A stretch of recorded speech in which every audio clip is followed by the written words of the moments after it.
Mirza allow to record juga?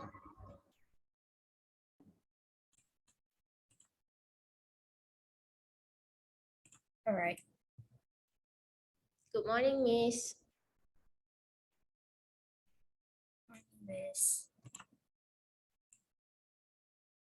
Does the opposition team want to record also?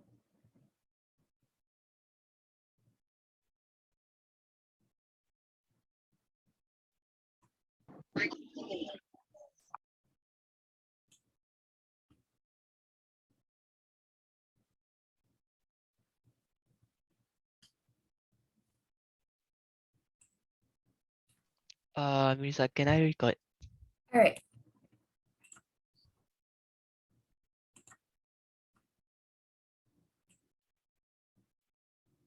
Thank you. No problem.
You may start now. Shamini on the video, please.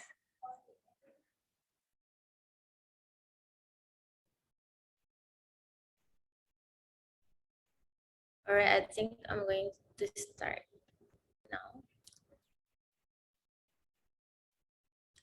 So, Assalamualaikum and a very good morning to our beloved lecturer, Miss Haliza, and fellow friends. So, before we start our debate today, I'm Afrina Tihani as the first speaker from the proposition team. I would like to state our motion for today's debate, which is National Vision Policy was a successful policy implemented by the government to achieve Vision 2020. So, today I believe in our stand to express my views for the motion today. This is because this strategy aims to maintain and sustain a high economic growth.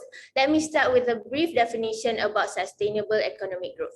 Sustainable economic growth is defined as the economic development that meets human needs, also preserving natural resources and the environment for future generations. So how? Let's jump to how National Vision Policy can help to achieve Vision 2020 by this strategy. So the goal of the strategy is to boost or sustain economic growth by strengthening the economic growth, financial and corporate institutions, and macroeconomic management. As all we know, Malaysia's National Vision Policy is built on a Western capitalist development model that rejects the nation's cultures, values, and as well as the people's demands. So, but National Vision Policy appears to play an important role in realizing Vision 2020, whereby there are various advances which that have been made by the government Malaysia's government development philosophy, which places the citizen prosperity and well-being at the center of economic progress. So there are a lot of achievement that we can see after NVP has been implemented by the government, and that's why we agree and believe to the motion.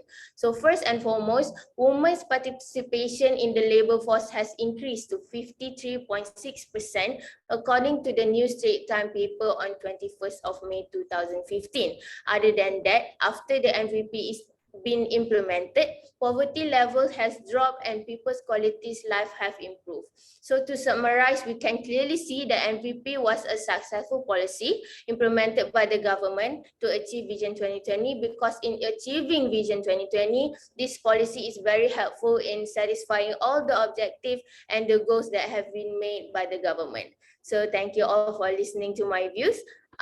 And now I will give the chance to the opposition team to state their views. Thank you.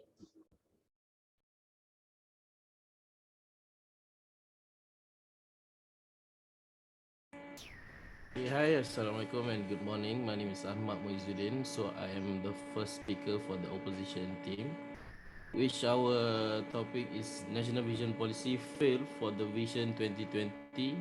As for Afrinati Hani said just now, the poverty level just decreased in National Vision Policy for the year of 2020. So to justify the issue that we opposite the issue, which is the poverty limit is an unrealistic. After the National Vision Policy has been implemented in the Malaysia, so we claim as the poverty limit is not decreasing because of the COVID-19, as in per the first quarter of the 2020, the estimation and incidence of poverty report Malaysia 2020. The study also contains the estimate of Malaysia poverty has the same rate over the previous year. So the analysis was based from the data household income and basic amenities survey in 2019, which shows the wages, employment structure, and also the economic performance by the sector in the Malaysia. So that's all from me. Thank you.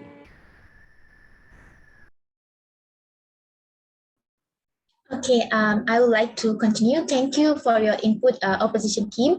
So now I'll continue to explain why I believe and why we believe the proposition team that the NVP was a successful government strategy executed to attain the Vision 2020.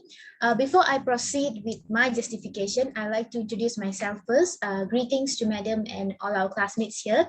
My name is Savita Munendi and I'm on the proposition team. So one of the Vision 2020 goals, right, is actually to create an ethical and united Malaysian nation, which is referred to as Bangsa Malaysia. Without the national unity, there will be actually no Malaysia, and not only that, this will have an impact on the country's economic development sector, but it will also disrupt the peace and tranquility of our population. Through the establishment of MDGs, Millennium Development Goals, the National Vision Policy has actually demonstrated to prove its ability and to promote an inclusive multiracial society.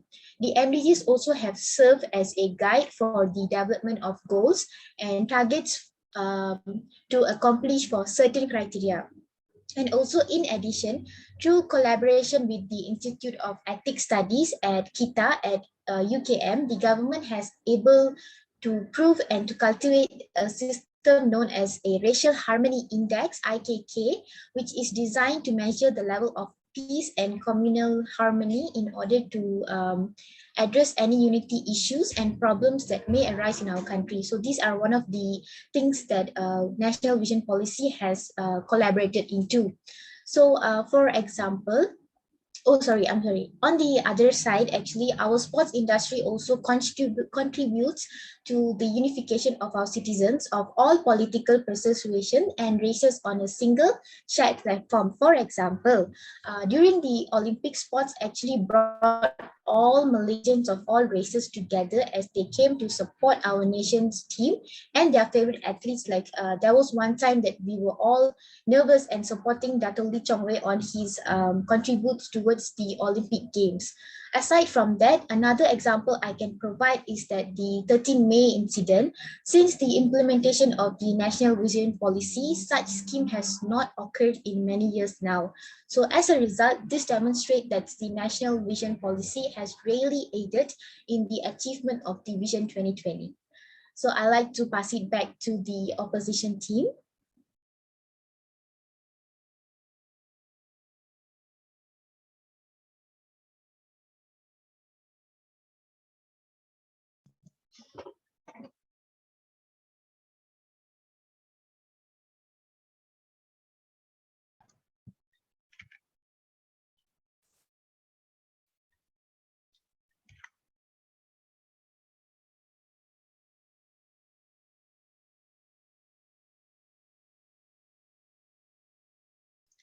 Okay, my name is Muhammad Ashraf, and I will be the opposition for the Savita's point for the national policies.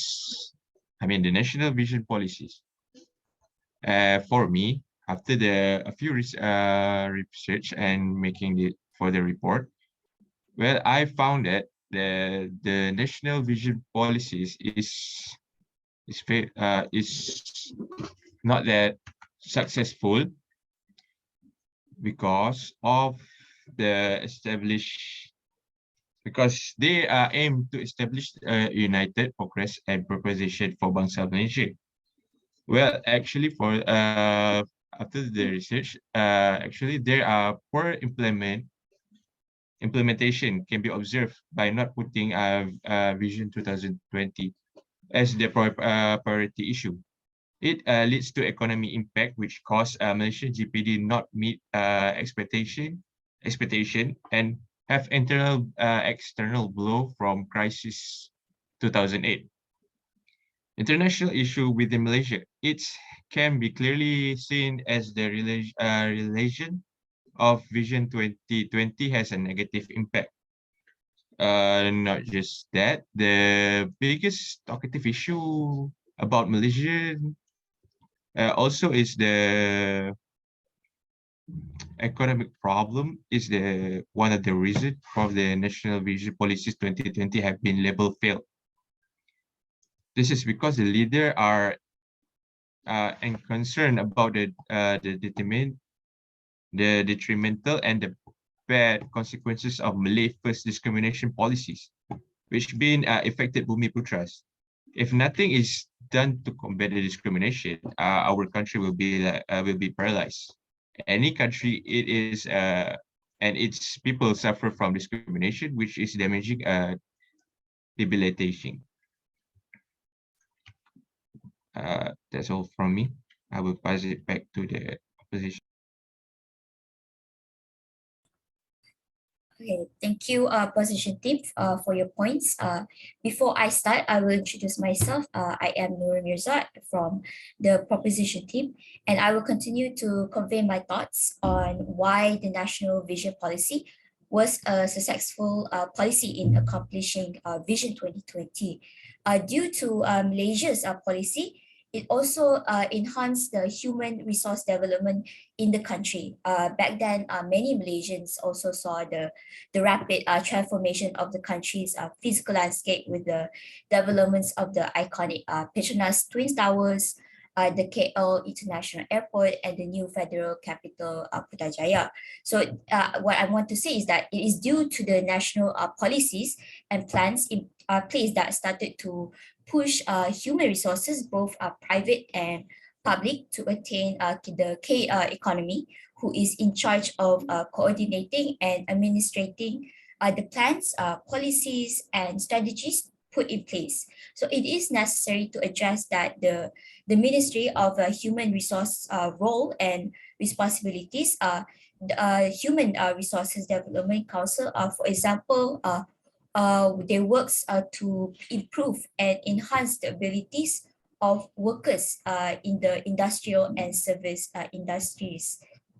So this explains that these ministries play a critical role in Malaysia's human resource development by providing human capital with the re-employment knowledge and skills that company seeks. So this Ministry of Human Resources has its own strategy to support the trust in addition to the National Vision Policy Trust. So the Ministry of Human Resources Development Policy focuses on assisting firms in improving worker productivity, efficiency, value-added operations, and competitiveness both nationally and worldwide. So the building of a robust human resource base will be the primary force of human resource development during the planned period. So to address the need for a competent and highly qualified workforce, efforts will be made. So a greater focus will be placed on the development of higher level research and development and science and technology personnel. Hence, the National Vision Policy gives a boost in strengthening human resource development in order to produce a competent, productive, and knowledge workforce through activities such as workforce management, labor market restructuring, and human capital development, education, and skills trainings. So hence that is all for my points, that National Vision Policy was a successful policy in achieving Vision 2020. So I will moving pass to opposition team.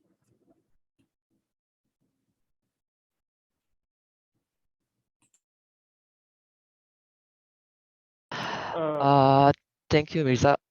So my name is MUIZZ'S from the opposition.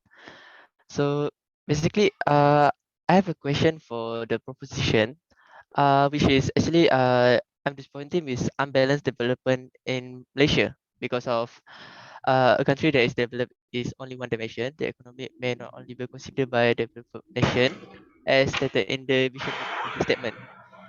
So the country need multilateral development.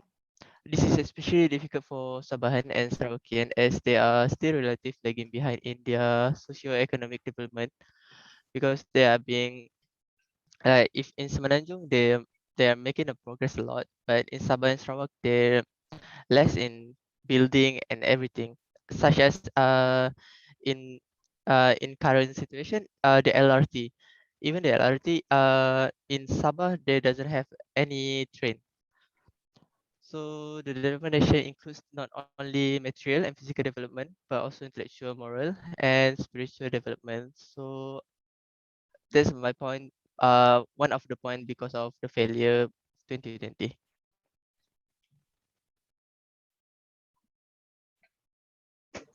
All right, thank you, Ms. for your statement. Okay, first of all, my name is Izzati. I'm from the proposition team. First of all, I would like to say to Ahmad Muiz that you stated that poverty does not decrease, but in a positive side, I disagree about your statement as in look in a positive side, there's no increasing level, there's no increasing rate on the poverty. So between, especially in the COVID-19 pandemic period, there's no increasing of the poverty and there's no decreasing in poverty. So that means when the poverty rate remains, it becomes in a positive way, as at the same time the government as well has, gives out some money like green, money related thingy just to help the poverty and as well as the B40 to to cover all those within the MCO period. And to conclude that even though the poverty rate is not decreasing and is not increasing as well, it could be seen by a positive way. And I would like to say about Ashraf. So Ashraf were not successful yet because of the pandemic as well. We have gone through pandemic. This is not only in Malaysia, but also can be seen in around the world, worldwide. So the major attack is in the US, especially when even the citizens there is like, doesn't listen to government objective here, and they're doing all those sorts of, their own self, like, macam mana nak kata, boleh cakap Melayu macam like citizen dia macam memberontak, something macam tu. So luckily in Malaysia, even though like the citizen doesn't like how our government implement, how our government govern the negara, the country itself, so at least we like tak nak kena juga follow the government punya rules and policies lah. Yeah, even though that not successful for me, on my side personally, it's quite successful actually. Bila once when like literally the first one MCO when lifted, the growth of economy is like literally rate is very high. So I can see that even though there's a problem within the 2 years and a half of period of MCO, yeah, it's gonna be, the economy is still growing and it will be growing for the future punya ni lah, Vision 2020 future. Yeah, that's all for me. Thank you.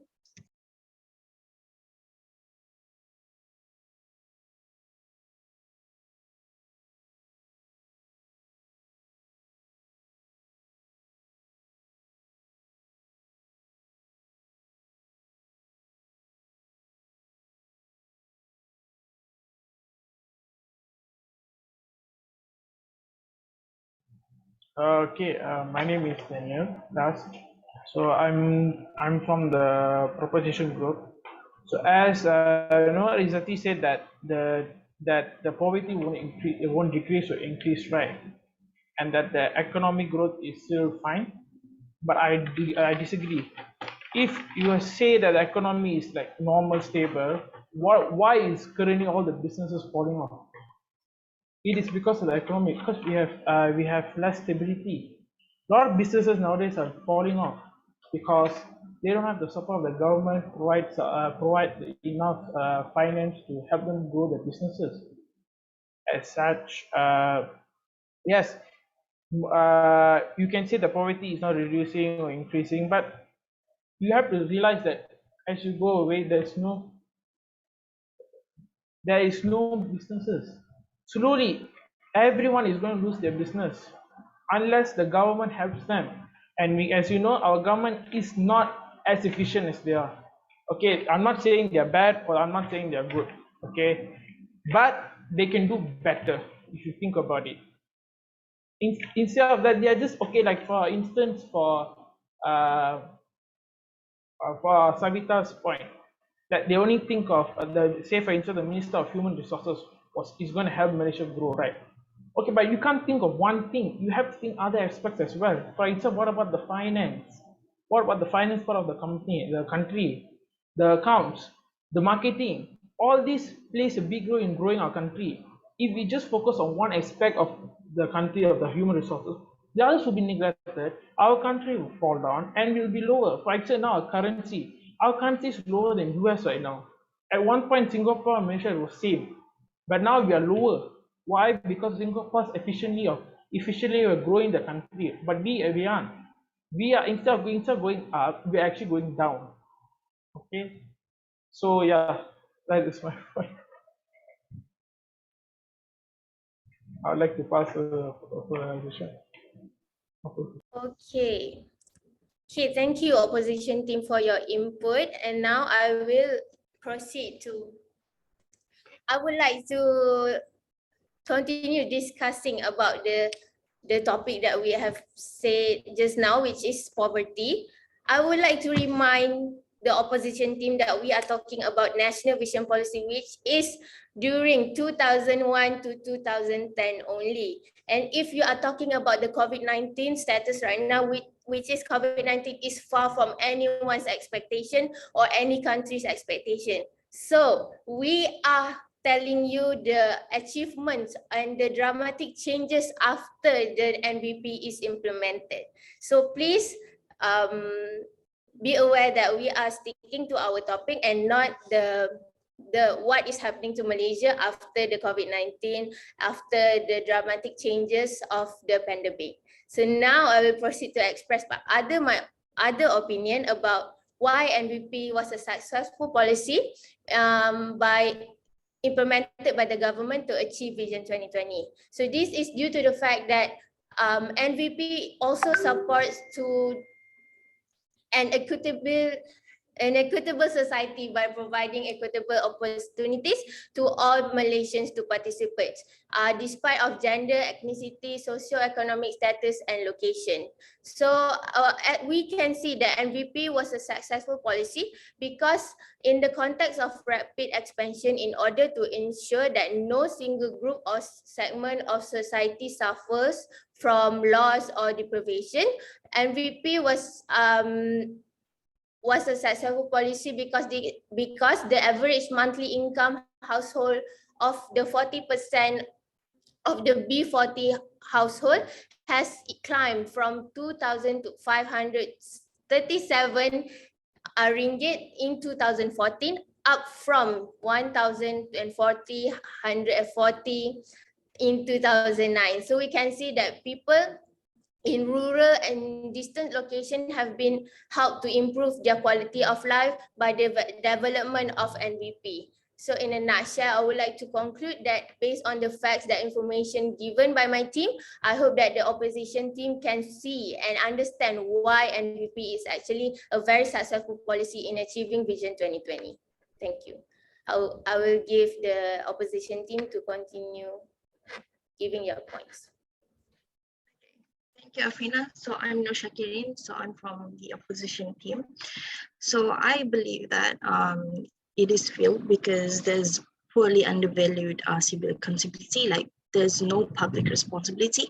The responsibility of realizing Vision 2020 is not solely shouldered to the government or few individuals. So rather, every citizen of the nation has a stake towards this achievement. So most Malaysians didn't play a role in achieving the developed nation status. Some Malaysians did not support all the initiatives taken by the government and new policies promulgated by it. So with the citizen attitude and mentality to achieve it, Malaysia could not achieve the status of developed nation by the year 2020.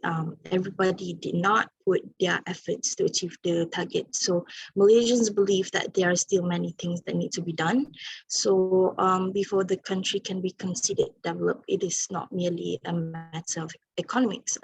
The country must also pay close attention to human resource development, particularly the prevention of crime and corruption at all levels of society. It is proposed that the government play a dual role. On the one hand, it did not play its traditional role of strengthening the economy, ensuring quality education for its citizens. Like for instance, in areas such as Sabah and Sarawak, they have very bad internet connections and education and maintaining law and order. So on the other hand, it should prepare the people to face the challenges ahead, but it failed to do so. So they should take the necessary steps to successfully address them. And that is all from me. I will pass this to the team. Okay, I would like to give a feedback regarding from Daniela's side and Shakirin's side. Like what Ms. Shakirin stated that, from the, based on Sabah Sarawakian side, is it? Okay, I agree in that statement, and I believe government is still implementing, to build the infrastructure, to build the economy more in the Sabah and Sarawak side. And it has been, I think there's few activities, I'm not sure what's the name of the activity that has been done, that has, to do by growing the economy there. And for the Daniel Das stated that economy has been decreasing from time, especially in this period. This I can say, yes, I agree with you. And on the positive side, that's small stores. Okay, small stores has been introduced, and there's a lot of stores, and even like Hani stated that stated that the income for B40 has been increasing. So maybe with the increase of the gaji apa, profit. Okay, with the increasing of the profit, maybe they are able to cover back. Like example, like MBO company, like in the first pandemic, COVID-19 has been closed down because due of the COVID-19 and so on. And after the COVID-19, this year, they grow back, they reopen back the MBO. So I don't think they are fully closed down. It's just like they cut off all, just like for a while, I guess, just to make sure they has the strong stability punya, company first, then they are able to reopen back. So that's from my point of view. Thank you.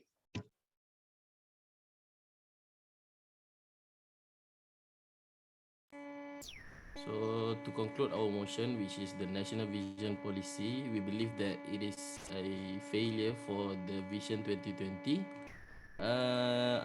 We would like to conclude that the Vision 2020 has a failure because of the National Vision Policy, and it is to occur the new vision for the 2030, which is now called Share Prosperity Vision 2030, and it has been a failure for Vision 2020, and it was blamed for the between 4th and also the 7th Prime Minister. So that's all from us. Thank you. We would also like to conclude. As a result, the proposition team and I agreed that the NVP has both advantages and the downsides as stated by the opposition team, but we hold firm in our belief that the NVP was a successful policy, since without it, we would not be where we are now in terms of technology development and many other areas, as every one of our team members has stated earlier. Thank you so much to our lecturers and the opposition team. We have broadened our minds today, and we now end the debate from our side. All right, thank you everyone. Both of parties, can you stop the recording, please?